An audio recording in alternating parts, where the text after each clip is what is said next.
I'm a frickin' nutcase, and welcome to my second vlog. I thought today I'd do a why do I ride vlog. Had a couple people ask me this question. A lot of my friends that have been watching my videos have been sort of wanting a little more, and well, first nice day in over a week. We've had a lot of cold, a lot of rain. The weather here has just been very cold and late spring. So why do I ride? And why did I get into riding just about a year and a half ago? In September 2011, I'd been going through a bit of a rough spot, the way most of us go through rough spots from time to time.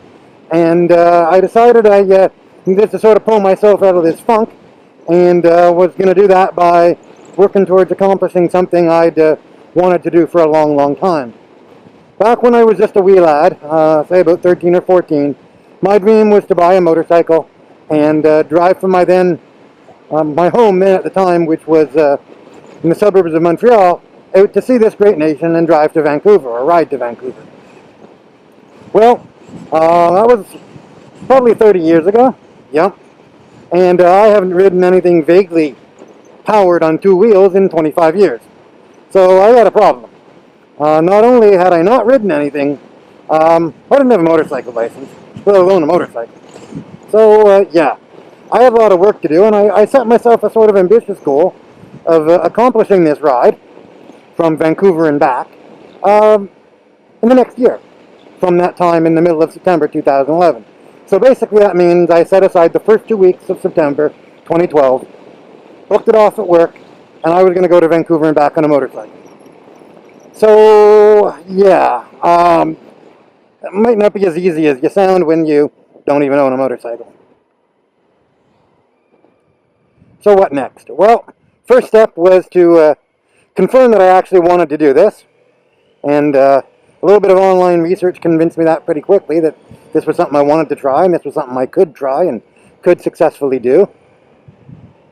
Next step was to get my M1 in Ontario, which is basically your learner's permit, and take the equivalent of the MSF course here in Ontario.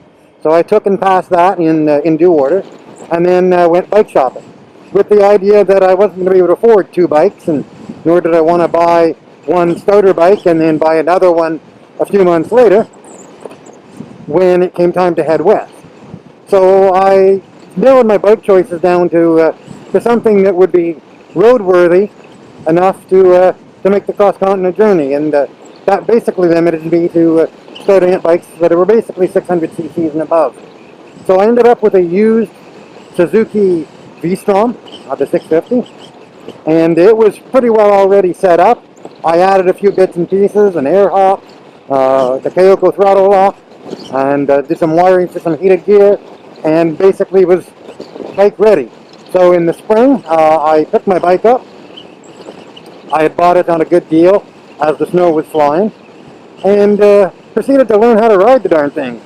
I put in a lot of evening rides, a lot of day trips on the weekend, and decided that I needed to see if me and the bike were ready for a long ride. So I did 2 long weekend trips, with the longest of the two being about 1,900 kilometers, 400 of that in the pouring rain.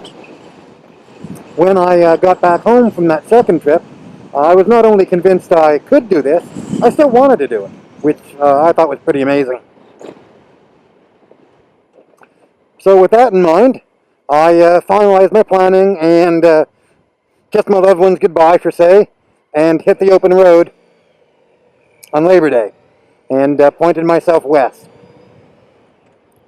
I'll probably post a more detailed, sort of trip report video of that trip, but needless to say, by the time I got back a couple weeks later, I still wanted to ride. When I undertook this trip, I wasn't sure whether I'd keep the bike, sell the bike, never ride again, do this once, or whether I would really develop a passion for riding. And, well, passion is what happened. So I decided last fall that if I was going to continue to do this, that I wanted a bike that was more suited for cross-country trips. That I really enjoyed the trip. It just wasn't a trek, it just wasn't something I wanted to accomplish once, it was something I wanted to do frequently. Or at least, do an annual ride. And that's sort of where we got me today, to riding this Honda ST1300, going out for an evening ride after work, and just basically enjoying life. So that's why I ride. I ride because it allows me to go places and experience new things, experience roads. I enjoy the thrill of the ride. I enjoy the touring motorcycle and the extra challenge that involves. So I ride because, well, because I feel it gives me a sense of accomplishment, a sense of freedom, and, well, because I enjoy it. So I'm a frickin' nutcase, and that is why I ride.